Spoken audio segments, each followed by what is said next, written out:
syempre, to produce pharmacologic effect in the body, it must reach the right site kung saan siya dapat talaga applicable. So, meron tayong sorry. And allows several thousand of drugs to be reduced para maging manageable in the number of groups. So, kaya siya classified. So, classified according to the convenience of the person. So, maybe pwedeng because that is only specific for chemists, pharmacologists, pharmacists, or clinicians or physicians. Then, here are the methods of drug classification. So we have the first group is chemical. From the word itself, chemical classification is yung drugs are based on chemical structures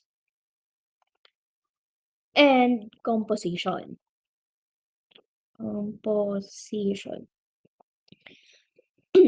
So this classification is tinutulungan tayo to understand yung similarities and differences among those drugs.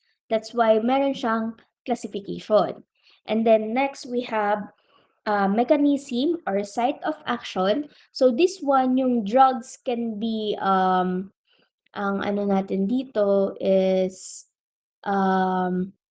anyway, dagdagan ko pala dito sa chemical chemical group usually, since based sa chemical structure and composition, this is very useful sa atin kasi drugs in the same chemical group is usually meron silang similar effects, side effects,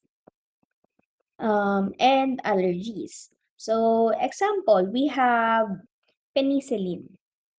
So, si penicillin, ayan, lahat ng parang kamag-anak ni penicillin, penicillin. So, lahat ng kamag-anak nito is may possibility, meron silang tulad ng effect, tulad ng side effect, at pare-parehas ng possible na allergy. So, if ever yung isang individual ay hindi ay allergy sa ganitong type ng antibiotic, lahat ng mga kamag-anak nito, we have amoxicillin, yung mga ganyan, basta lahat ng may penicillin, lahat ng po yan ay bawal na doon sa isang individual. Kaya hindi na siya pwede kasi same lang sila ng chemical structure. So, ayun yung sa chemical group.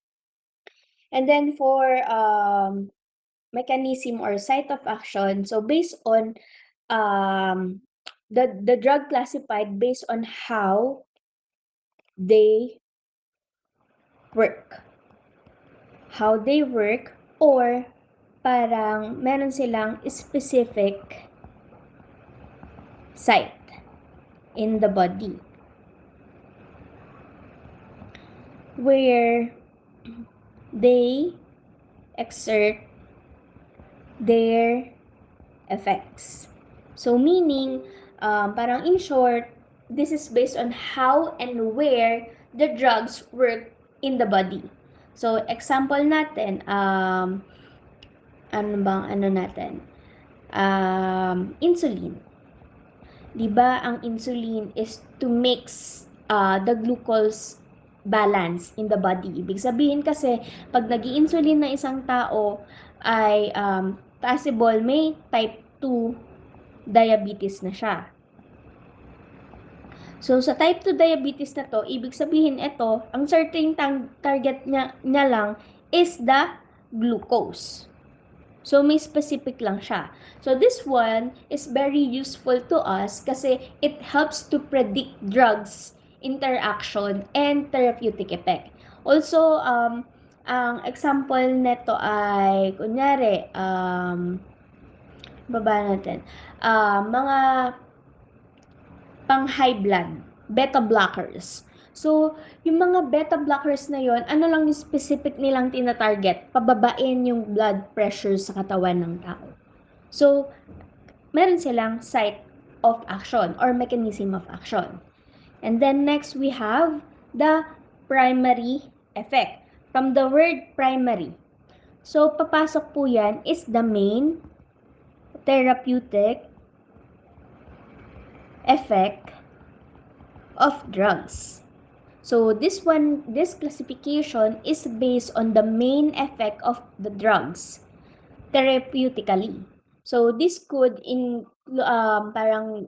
this could includes ng mga example natin ay analgesic.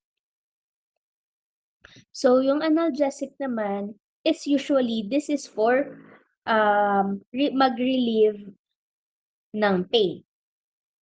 So primary effect is very useful to us kasi this is the most practical classification in the clinical setting. So yun yung tatlo, the methods of drug classification. And then next one is we have the classification of drugs. So dito sa classification of drugs naman is the purpose of the classification of drug is to ensure drug is safe and beneficial. Siyempre, sino ba namang gustong uminom ng drug na alam mo namang harmful? So, but each time a drug is used by the people, yung body chemistry is nagbabago. So, although yung drugs are meant to be helpful, sometimes they can be harmful. That's why we have to ensure the drug is safe and beneficial. Hindi naman, ang pangit naman na iinom kayo ng isang gamot, mas mataas pa yung risk kaysa sa benefits. Then, sadly, taking multiple drugs can change body chemistry so much, it makes the drug less useful. Kaya, mas magandang hindi pinagsasabay-sabay yung gamot. But, if needed talaga, wala tayong magagawa. If the body needs the drug na baka mamaya ang dami ng maintenance. So, that's for your maintaining ng body na. So, above all, it makes the side effect more severe pag less less useful na yung drugs na ginagamit natin. So, in short, ang pharmacological effect is based on what the drug does to the body. So, example po niyan, we have sedatives. Diba sa sedatives, anong ginagawa niyan? Pinapa-calm tayo or pinapatulog. So, ayun yung ang ng pharmacological. So, 'di ba sinasabi din naman na wag too much sedative yung ginagamit natin kasi baka mamaya masanay yung katawan natin to that specific drugs. Kaya may limit lang siya. Kunyari, once a week lang or yung katulad ng once a week, 3 parang ano pa ba, like 3 times a day pero parang in only 1 week. So ayun, 'pag another 1 week kailangan na ng bagong prescription. Then next is we have sorry na-discuss ko na. So ayan, again, pharmacological is the science that studies understand the action of drugs or biological system and responds the body to the drugs. So, ayun yung example ko kanina, which is the sedative na hindi maganda araw-arawin siya kasi may tendency na masanay ang katawan natin doon sa gamot na yon. So, kailangan po doctor's prescription, lalo na if it is for treat ng anxiety, seizure, or insomnia. Lahat naman yan kasi hindi magandang masanay ang katawan natin diyan. Kasi what if nasanay yung katawan sa isang sedative, hindi ka na makakatulog ng wala yun. So that's very hard. Then we have the example here, which is category for pharmacological effect. We have depressant, stimulant, hallucinogen, inhalants. So each of this drug is a classification that impact the mind and the body in another way. So yan yung mga possibility. Unahin natin si depressant. So si depressant, this is a substance reduce arousal and stimulation. They affect the central nervous system, slowing down the message between the brain and the body. So si depressant, the other term for that is downers. So ito po is nakakapag-create po sila ng feelings of relaxation and tiredness. So this kind of drug is they are useful lalo na sa mental illness, sa mga may mental illness, and also for sleep issues. So this kind of drug is they are highly misused. So when this misuse is because nakakapag-create po sila ng high or buzz. So depressant are not only highly misused, but they are also dangerous that can lead to overdose. Ano ba yung mga common na depressant natin? Which is over-the-counter to. Number 1, alcohol. So ito, si tropa, pag nalulungkot, minsan pag nagiinom, anong unang tinatakbuhan? Alcohol. This is a drink that that make you feel relaxed, but drinking too much of this can cause serious problem. Kaya nga, drink in moderation. Then, we have opiates. So, si opiates naman po, this is kind of, ito, nakakapag-feel relax. Ito ay strong painkiller. So, dito, kailangan po ng prescription ng doktor, but using them is in a wrong way can also cause serious problem. Then we have barbiturates. This is a drug that were once used for certain medical error. Bakit? Kasi si barbiturates is a kind of depressant used for sedation and as anticonvulsants. This is replaced by safer alternative na gamot, which is diniscontinue na po yung gamit niyan ngayon. Then we have the stimulants. So stimulants, this is a class of drugs that speed up message traveling between the brain and the body. So ito naman tinatawag nating uppers. Kung si depressant ay downers, ito uppers kasi dito nag-i-increase ng energy and then also nagbibigay ng focus and make you wake or gising na gising. So this one, this also provide na sinasabi nilang rush. So short term, use increase productivity. It also produce a pleasure high. But pag ginamit to in long term, this kind of stimulant leads to misuse and addiction. Ano-ano ba yung mga kind ng stimulant na meron tayo? Or example niyan is we have Adderall, which is a medication help people focus better. But it should only be used when prescription po ng doctor. And then we have cocaine.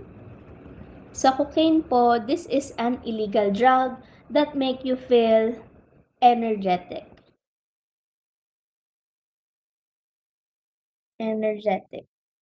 So again, using this can cause dangerous and cause serious health problems. Then we have meth, or what we call methamphetamine.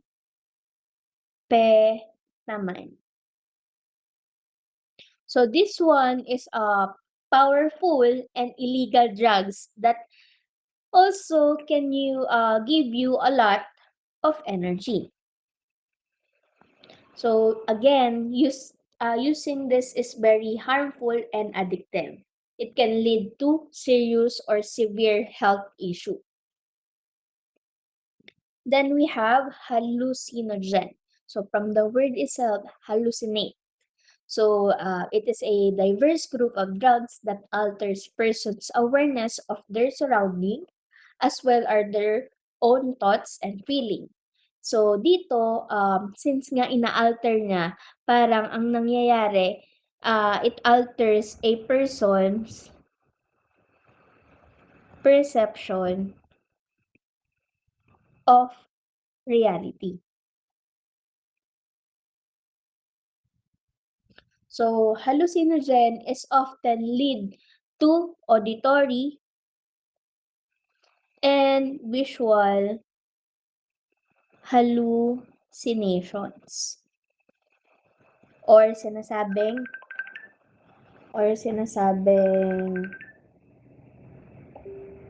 tripping.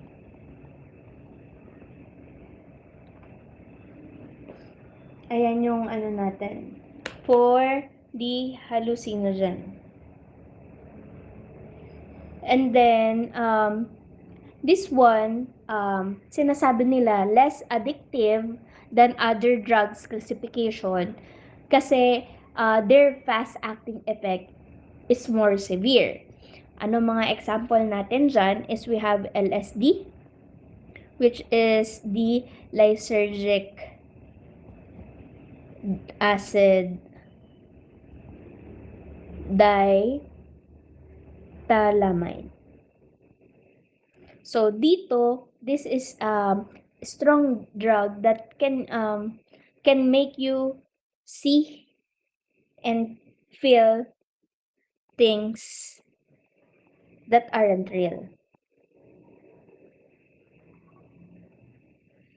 So this is very illegal also and risky. Then we have PCP, which is pen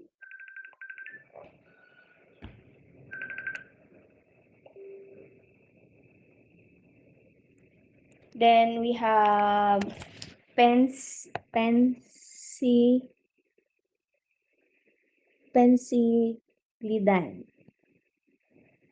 So this is also a powerful drug that cause hallucination that makes you feel disconnected from reality. So again, this is also a very dangerous drugs. And we have psilocybin mushrooms. So dito, also almost the same, see and feel things differently.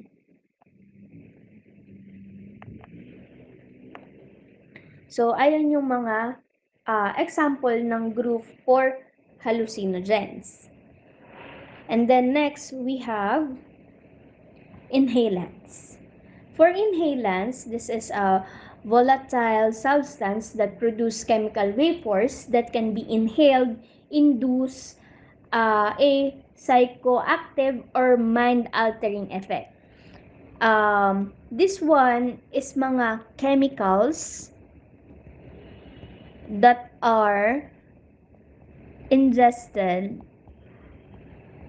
by breathing them in, or huffing. So, usually, yung mga inhalants po, hindi po talaga siya kinokonsume ng humans, ng mga tao.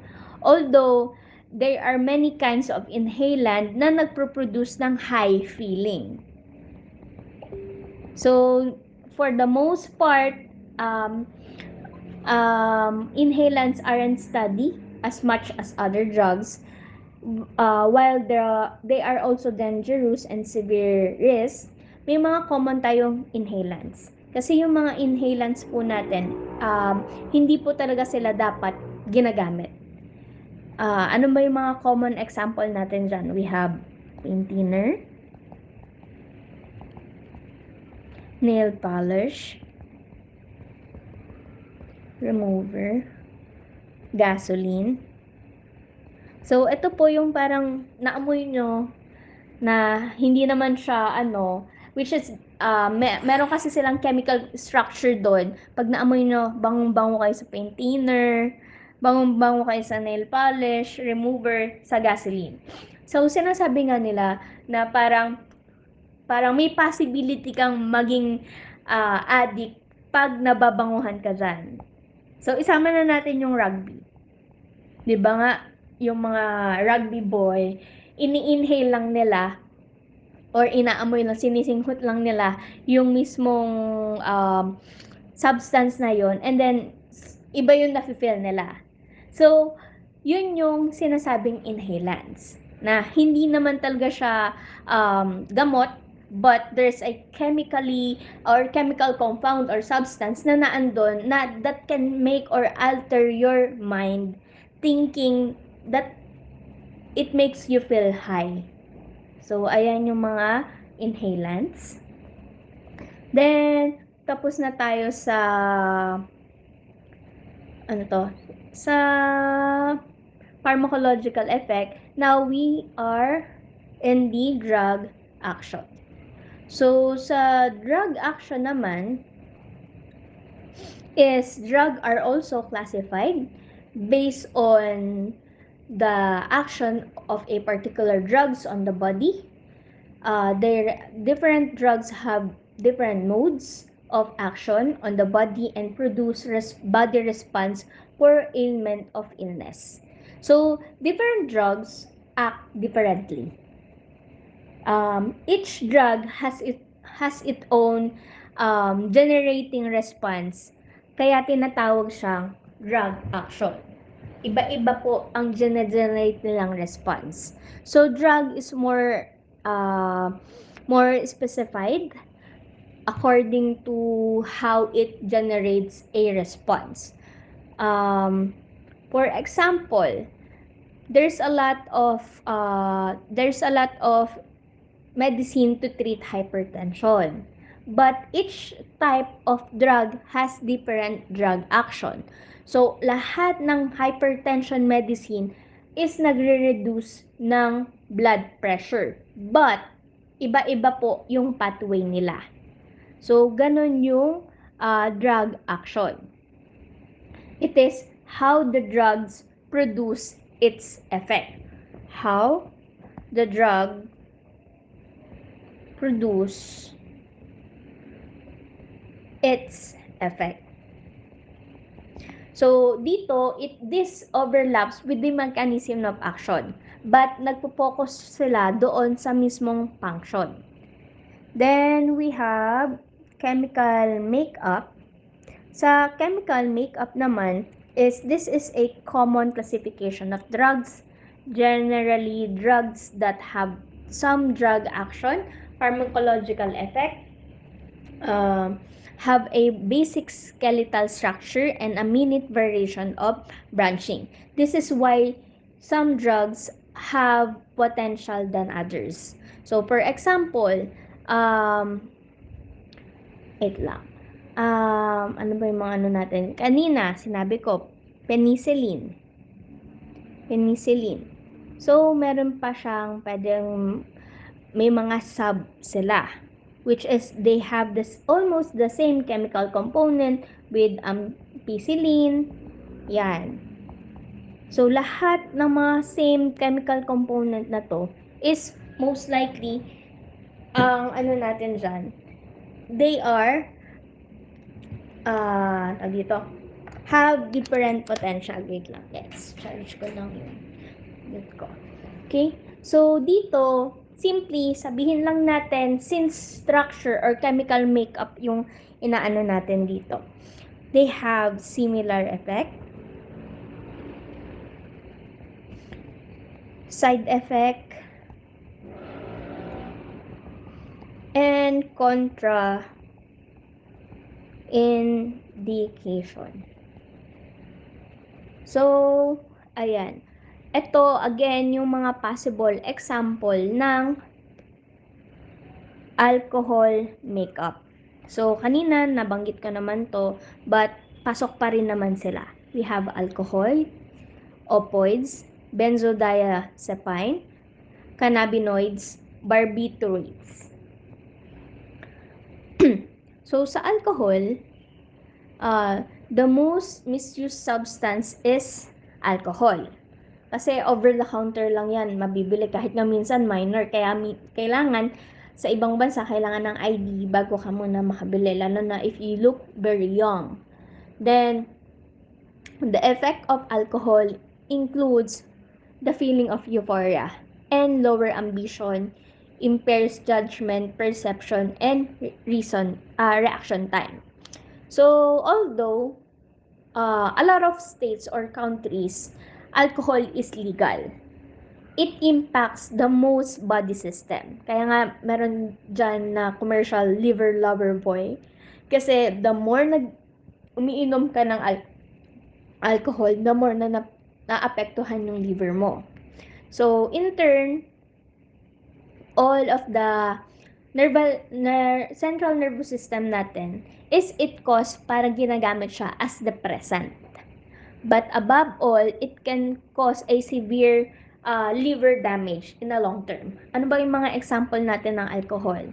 Beer, wine, liquor.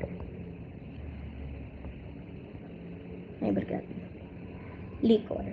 So, syempre, lahat po yan is in moderation lang. Hindi pwedeng araw-arawin, mayat-maya, ginawang tubig. Hindi po pwede.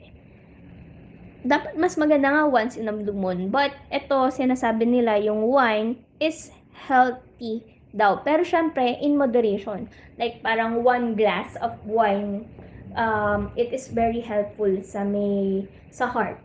Yan. Pero 1 glass of wine lang. Then we have opioids, sometimes called narcotics, are medication prescribed by doctor to treat persistent or severe pain. So, opioids or tinatawag nating opiates, it is come from the chemical of opium. So, para silang nagmimimic na severe pain to treat or persistent na pagpalaging masakit. So, they work by attaching to the brain or nagsasend sila ng signals sa neurotransmitter para ma-block yung signal na yon. Kunyari, masakit or nasugatan ka, masakit yung sugat mo. So, yung mind mo sinasabing masakit yung sugat mo. Though yun yung napifeel mo.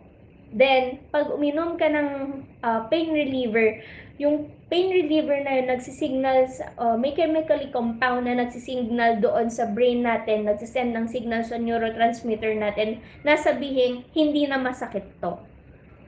So, ganon yung sinasabi sa painkiller. So, this is why opioids are strong painkillers.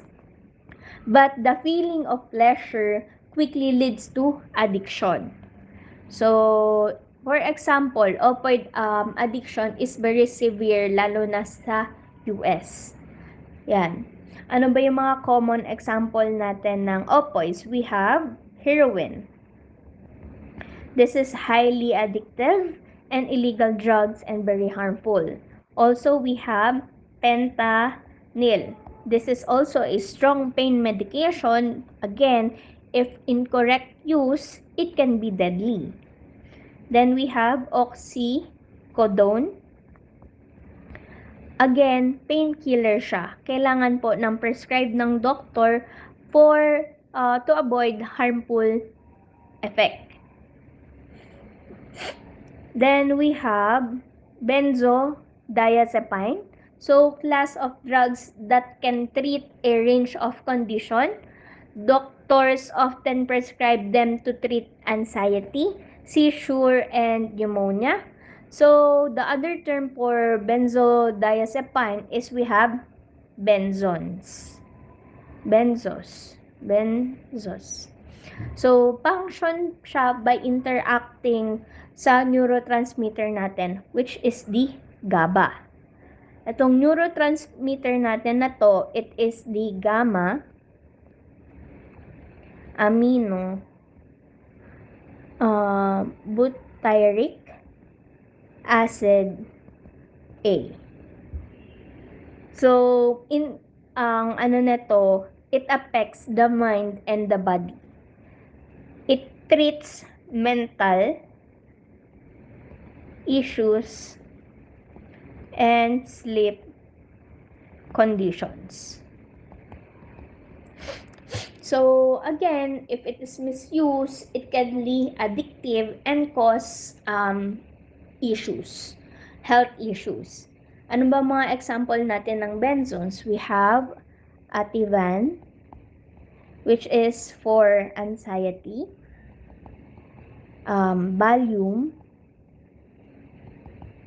for mood-related issues, then Xanax, anxiety, and panic disorder. So, again, kailangan po ng prescription ng mga yan kasi may mga possibility na yung pasyente ay nasasanay doon sa mga ganyang gamot. Yun nga, I think hindi ko sure kung na-example ko sa inyo last week is I also handled the parang psych patient before. Kasi yung pasyente sa clinic is kailangan niya ng consult. Hindi siya makatulog nang wala yung gamot. So, sobrang daming hindi available yung appointment ng doctor na psych. Ang ginawa is parang ako na yung kumausap sa psych kung pwede siyang mabigyan. Kasi nga dumidepende na siya doon sa gamot. And sabi nung doktor, last na yan, afterward, dapat makita na niya ulit yung pasyente. Kasi siya na yung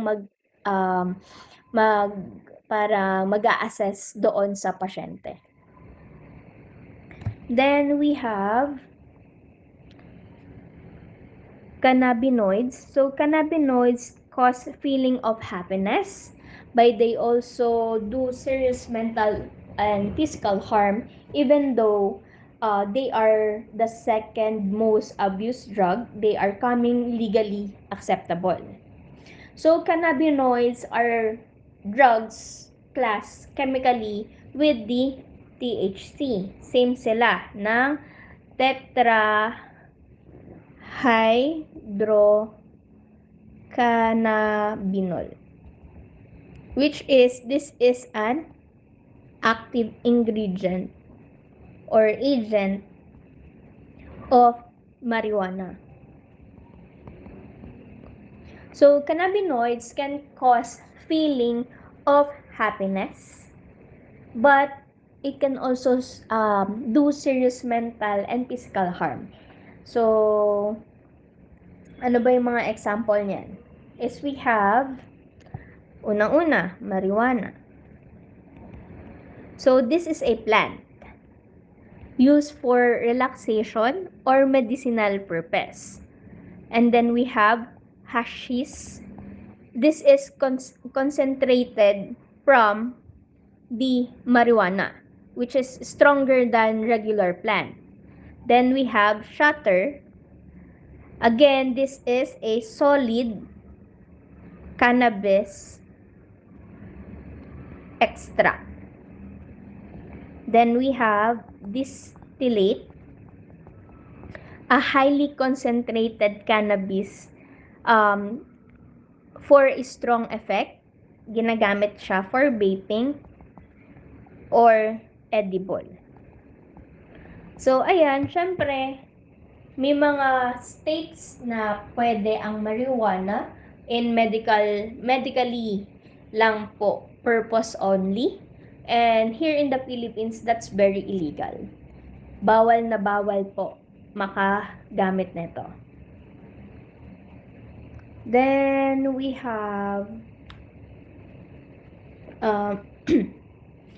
we have molecular targets. So dito, drugs target macromolecules inside the body to generate a biological response such as target molecules or drugs target.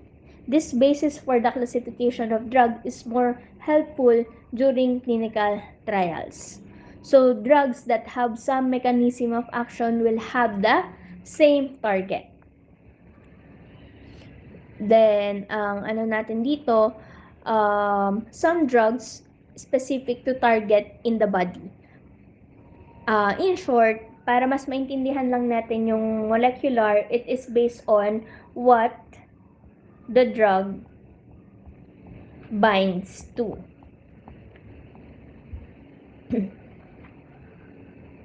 Yan yung sa molecular, kung saan nagbabind chemically or molecularly yung mismong drug na yon. So, ayan. Yan yung sa natin, methods of drug classification. May tanong ba? May kailangan ba kong ulitin na explanation for this discussion? Let me know sa chat box if meron or wala kayong tanong. May I know? Do you have any question for this topic? Yan, thank you naman po. Okay. So, since wala naman, for now, pero baka mamaya sa susunod, ano nga ba ulit yon? Anyway, pag may mga tanong kayo, chat nyo na lang muna. Chat nyo ako para malay nyo, masagot ka naman through chat. Then, kung wala naman tanong, ay dito tayo.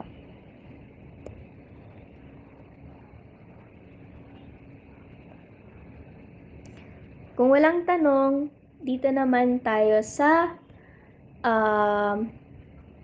general pharmacologic principles. Sorry. So, syempre, for drugs to produce pharmacologic effect in the body, it must first reach the site of action. So, yung process is nagre-required para ma-reach yung site of action is best described either because of our pharmacological principles.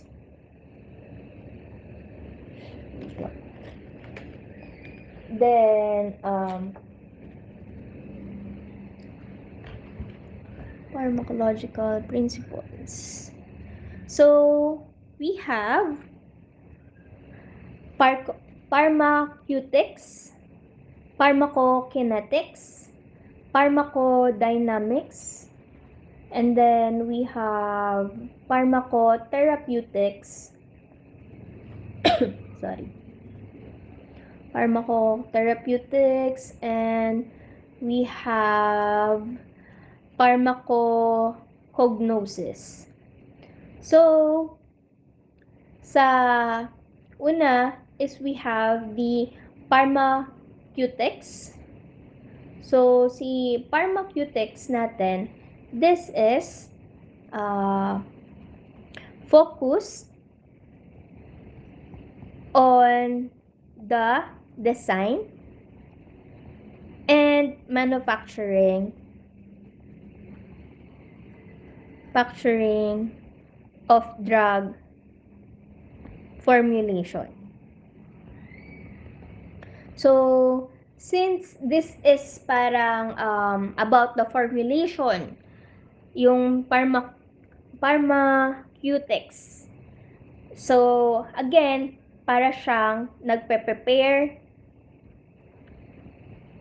and formulation ng drugs into usable forms. So, formulation, preparation, delivery of drugs. So, it focuses on turning yung chemical compound into safe and very effective medication for a patient use. So, focuses para siyang maging how the drugs are paanong naging tablets, capsule, syrup, injection, creams, etc. Or sabihin natin, if it is stable na gamitin ng pasyente, yung dosage form, packaging, drug delivery system. So, example natin dyan is yung paracetamol. So, paracetamol, yun yung chemical composition natin. It can be in tablet and sometimes syrup. And also, it can be via IV, yung paracetamol. So, dyan ang focus ni pharmaceutics. So, in short, this is how the drug is made and delivered to the patient. Yan yung pharmaceutics. Then we have pharmacokinetics. Sa pharmacokinetics, this explores how the body handles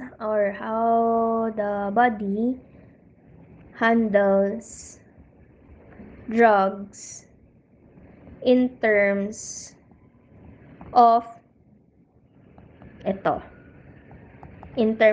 absorption,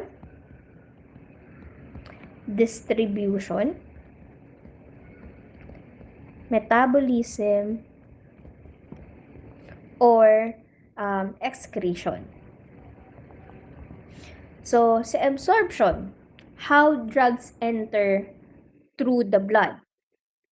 Then, sa distribution, where the drugs goes. Then, sa metabolism naman, how the drugs is changed. And lastly, sa excretion is how the drugs leave to the body. So, in short, si pharmacokinetics, it is what the body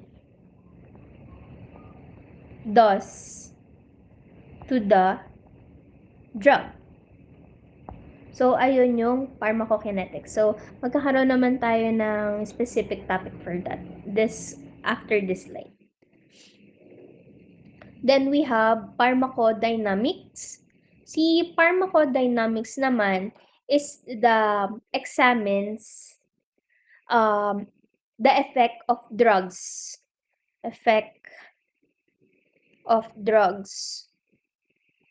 On the body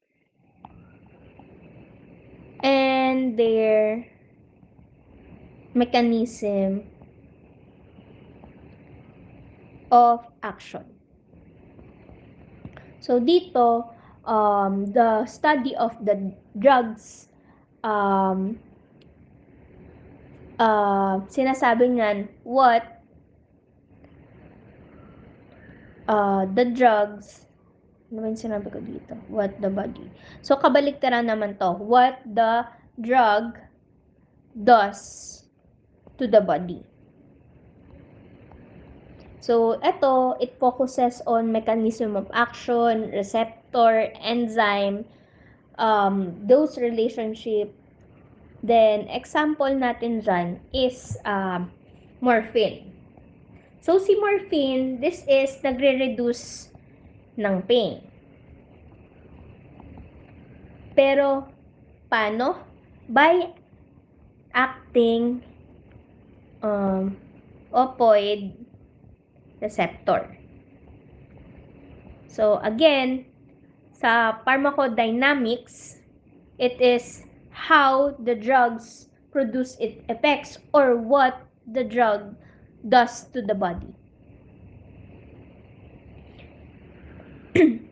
Then we have pharmacotherapeutic. So dito, from the word therapeutic, this is the study or using the drugs to treat diseases. Treatment of diseases. So this involves clinical application of the drugs for therapeutic purpose only. So the study of therapeutic of use of drugs to prevent, to prevent, diagnose, or treat disease. Sabihin natin, pharmaco is gamot or drug or medicine, therapeutics sa mga treatments po natin. Prevent, diagnose, treat disease. So dito, nagpo-focus siya or choosing focuses on the kung right drug for that disease, right condition, right dose, route, duration, pag duration kung gaano katagal tinitake yung gamot, or nagmo-monitor ng effectiveness or safety. Ito yung si pharmacotherapeutic. Then, last for the pharmacologic principles is we have pharmacognosis. Si pharmacognosis, it deals with the study of natural products. Products with medicinal properties. So, in short, this is the study of drugs na nanggagaling sa mga natural resources natin, which is pwedeng plants, animals, or minerals. So, medicinal plants sila.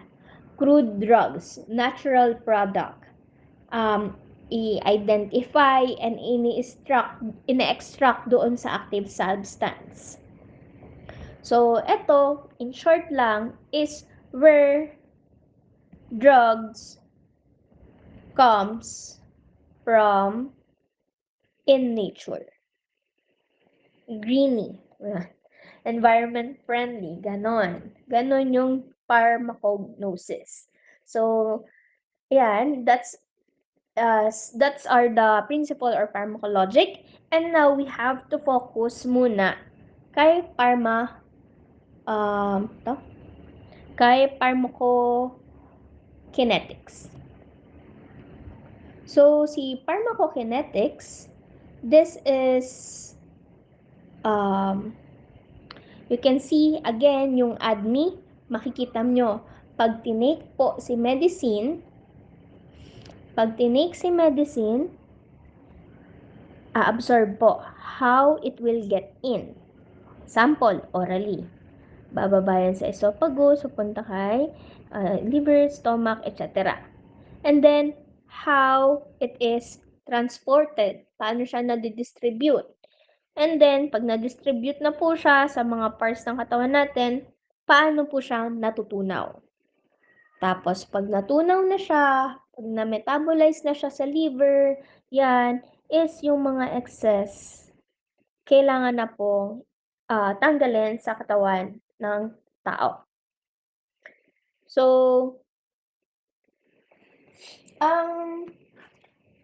pharmacokinetics consists of process of how drugs is absorbed, distribute, metabolize, or eliminate throughout the body. Then, ang ano natin is from the word pharma, which is, this is medication. And then, we have a connecting, or yan. Then, the kinetic is movement. So, in short, movement of drugs through the body, or what body does to the drug.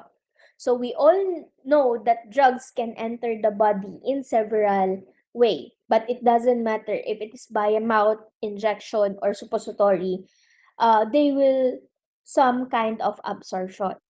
Kahit anong pasok yan sa katawan natin, ma-absorb yan ng katawan natin. It's a matter of ano lang, gaano siya kabilis. Kasi syempre, sometimes, kunyari, oral, it can took almost 20 to 30 minutes. Same with pag oral, ano pa ba? Compared with IV. Sa IV, syempre, mas faster to. Kasi direct na siya sa bloodstream. Then, these are the parameters of pharmacokinetics: absorption, distribution, metabolism, excretion. Unahin natin to. So guys, on this image, what do you think, sinong mas mabilis mag-absorb? Yung matanda ba o yung mas bata? Or yung mas payat ba or yung mas mataba? So, guess kayo. I'll let you guess if alin yung mas mabilis mag-absorb. Younger and slimmer. How about the others? Mas bata, mas papayat. So, ayan.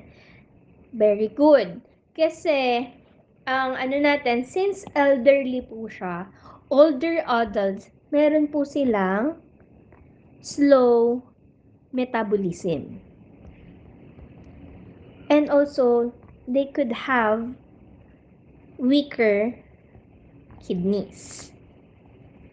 Kaya dito po, yung medicine po sa mas matanda is nag-i-stay po ng longer sa katawan nila.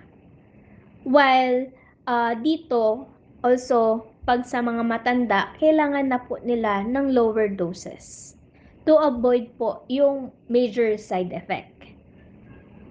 While sa mas bata po or young adults, it can break down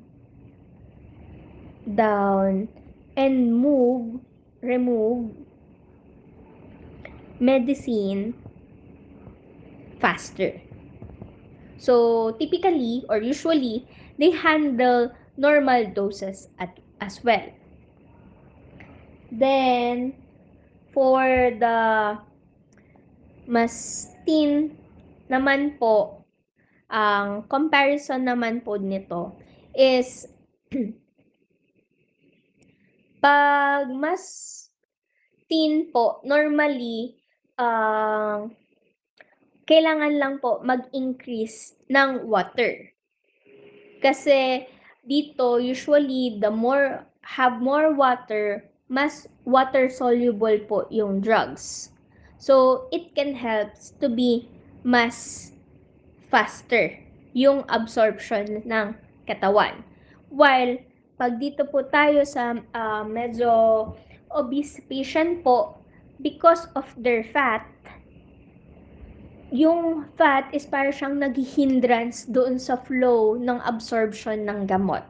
So, they have more fat. So, fat-soluble drugs like mga can stay longer to their body, yung gamot.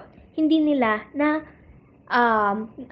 metabolize or na-absorb agad-agad because may mga hindrance po sila. Mas instead na parang isang diretsyo lang yung daan, parang ang dami niya ng dinaanan. So, ganun yung for the comparison. Older adults need lower doses. Obese individuals may need adjustment for fat-soluble drugs, while teen individuals may need adjustment to water-soluble drugs. So, now, the absorption. So, sa absorption po natin is the process by which a drug enters the bloodstream from its site of action. So, it is the process by which yung drugs nagmo-move from its site of administration to the bloodstream. Kung paano siya pumasok, orally, and then kung paano siya madidistribute sa bloodstream natin, sa mga pathway na dumadaan ng dugo. So, making is available distribution, paano siya dadaan sa tissue, sa organs. So, the efficiency of absorption affects onset, intensity, and duration of drugs. So, the process by which drug enters the bloodstream from its site of administration. So, again, example natin dito, pag oral medication, like paracetamol. So, ina-absorb po yan sa intestine and then saka siya mag-enter sa bloodstream. Kasi 'di ba ang main site of absorption natin ng nutrients natin sa katawan is the intestine, small intestine. So doon mangyayari yung absorption natin. Kasi doon sa small intestine, doon mangyayari kung alin yung magbe-benefit yung katawan, kung alin yung tatanggalin sa katawan. Which is pag yun mag-benefit sa katawan, mga nutrients or yung absorb yung effect ng gamot, doon siya, i-absorb siya. Pero pag hindi naman siya necessary, dediretso siya hanggang large intestine hanggang sa mag-exit out sa body. So, we have factors affecting absorption. route of drugs. So, since nga route of drugs, we have different routes of administration. It can be oral, intravenous, intramuscular, pwede siyang subcutaneous. It results varying sa extent ng absorption. So now, we have the food and fluid administered with drugs. So, pag yung food, the presence of food in the stomach can influence absorption. Kasi may mga gamot po na, 'di ba, sinasabi nila na kailangan kainin muna 'yon, ay kailangan kumain muna bago minom ng gamot. Kasi some drugs are better absorbed with food. So, 'di ba may mga ganon na hindi siya advisable inumin yung gamot pag hindi ka pa kumakain, wala ka pang kain kasi mas yung absorption or effectiveness nung gamot is it can help with that food. Kasi may tinutunaw, hindi lang gamot yung tinutunaw sa stomach, which is kasama din yung food. Kaya sometimes pag nakainom kayo ng gamot tapos hindi siya maganda na naka-empty stomach, parang ina-acid yung feeling. Nag-a-acid tayo. Kasi nga, direct na tinutunaw ng stomach natin yung gamot na yon. Instead na may kasama siyang food. Okay? Then we have dosage formulation. So, the design and formulation of drug, this is impact, it is when how it is parang natutunaw, dissolution, and subsequent absorption. Siyempre, if it's kind of solid, kunyari, tablet yan. So, technically, medyo matagal siyang matunaw. Tinutunaw pa sa natin. Kaya, meron siyang dosage formulation. Pero kung syrup yan, parang medyo may mas mabilis ng konti yung effect ng gamot. Kasi mas mabilis na absorb yung effect ng gamot. Then we have status of absorptive surface. So, dito, yung condition naman is particularly GI tract. Kasi nga, yan yung site of action natin ng absorption. It affects the drug absorption kasi pag maganda ang healthy mucosa natin sa small intestine, nag-e-enhance po yung absorption. Mas maganda at mas mabilis yung absorption pag maganda ang mucosa natin dito sa GI tract. Then next, we have the rate of blood flow to the small intestine. Syempre, yung blood flow is to the site of absorption. Nag-i-influence yan since blood flow, how we transport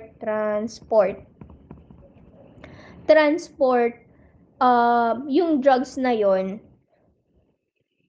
into bloodstream. So, higher blood flow generally enhance absorption. Then we have acidity of the stomach. So, dito, yung pH of the stomach affects the ionization of drugs, which is ini-influensahan niya yung solubility and absorption characteristic.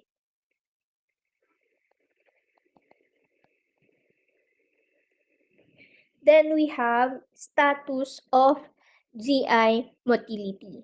So dito naman, the rate of which contents move to the GI tract is nakakapag-impact po yan kung kailan yung time available for drug absorption. Siyempre, ganito, pag fully loaded yung stomach natin, hindi tayo natutunawan. Tapos, uminom tayo ng gamot. So, para siyang mabagal yung mobility ng GI tract natin kasi hindi pa bumababa lahat ng kinain natin. So, lahat ng yon kailangan pa siyang, para siyang nakapila na tutunawin. So, paano pag kumain ka ng puro taba, puro cholesterol, carbs, etc. Then, uminom ka ng gamot. Yung gamot na yon para siyang nakapila kasi yung tiyan mo, uunahin pa munang matunaw yung mga cholesterol na yon kasi hindi siya babagal ang pagtunaw ng stomach nyo doon sa kaya may status of GI motility kasi hindi mag-move, hindi agad gumagalaw kasi 'di ba si intestines natin, small intestines natin is 24 hours lang nagko-contract or gumagalaw as long as may tinutunaw. So, ayun yung factors affecting the absorption. And then we have first fast metabolism. So, sa first fast metabolism, this is metabolic processing of orally administered drug in the liver before they enter the systematic circulation. So this one can lead to significant reduction in the amount of active drug reaching the bloodstream, affecting the drug bioavailability. So, sabihin natin, this is the process where yung drug is partially inactive sa liver before siya makapag-reach sa circulation. So, dito, yung first fast metabolism, nangyayari yan sa oral drugs. So, when you take drug by mouth, yung drug na yon is inaabsorb from the intestines. So, from the intestines, it goes to the portal vein, and then after kay portal vein, kasi nga may blood, itatransport niya yan, magpapass through yan kay liver muna. So, liver una, and then sa liver, minametabolize or binabreakdown niya yung drug. Only the remaining amount that reach the bloodstream, yun yung nagproduce ng effect. So, nagre-result ng less active drugs. So, it is important na mababa yung or reduce bioavailability natin. Some drugs need higher or oral dose, and some drugs can be given only orally. Hindi po pwedeng iba-iba yung pagte-take nyo nung drugs. Oral, kunyari, oral na kayo, tapos biglang magbibigay na naman ng IV. So, hindi siya practical. So, So what we call the bioavailability, it is the proportion of administered drug that reach the systematic circulation in unchanged form. So, yun nga, ang sabi natin, this is parang amount ng drugs na nagre-reach doon sa circulation, amount ng drugs na natitira doon sa bloodstream natin para makapag-produce ng effect. Then, next is, we have absorption. So, sa absorption naman is the primary site, sinabi ko kanina, the small intestine. So, dito, variability is different region of GI. Absorption, primary site natin is the small intestines kasi this is the primary site of drug absorption. Bakit? Absorption due to its extensive surface area and rich blood supply. So, sabi ko nga sa inyo kanina, since nga ang small intestine yung primary site natin ng absorption, dyan po nangyayari yung parang sineseparate ni small intestine kung ano yung beneficial sa katawan natin na i-absorb. May mga villi and microvilli sila na nag-i-increase ng absorption. And then this side, mataas or rich blood supply. Since pag mataas yung capillaries natin, yung drug is carried quickly away into the bloodstream. Then, medyo favorable to sa pH natin kasi many drugs are better absorbed in the intestinal environment than the stomach. So, the longer the contact time, the drugs stay here longer than the stomach. Kung pagkatunaw sa stomach, dadaan kay small intestine. Kay small intestine, parang mabusisi niyang pinipik kung alin yung kailangan i-carried away to the bloodstream na. Yun na yung natirang amount ng effective or active substance. So, that's for the absorption site.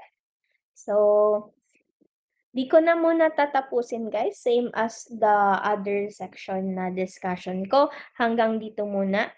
So, next week, hindi muna ako magpapa-quiz. Tatapusin ko yung discussion ko until the pharmacodynamics. And the following week, doon na lang po tayo mag-quiz. Okay? Guys, do you have any questions or clarification na kailangan kong i-explain ulit?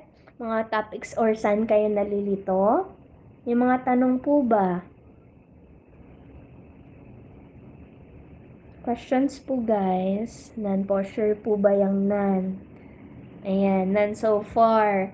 So, ayun. If wala naman po, dito ko muna ikakat yung topic natin and then tuloy ko siya by next week. Okay? Sasend ko na lang ulit sa GC po yung part 2 ng discussion. So, thank you guys. Rest na kayo, eat na kayo, and have the rest of the day. And thank you anyway. Bye guys.